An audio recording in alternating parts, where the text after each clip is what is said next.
What's happening, YouTubers? Today I'm bringing you a video showing you where you can change the ringtone on your profile. Now you're looking for the options icon, which is the spanner. Once you have that, select it. Then you have sounds and ringtones, select that. Ringtones, oops, go back, ringtone. Then you have sound alerts. The first option says ringtone. It's currently on Spirit.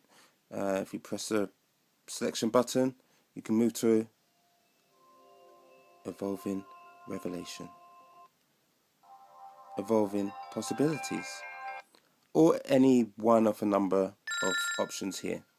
Once you are happy, you just click to select it, press the Blackberry button, and save.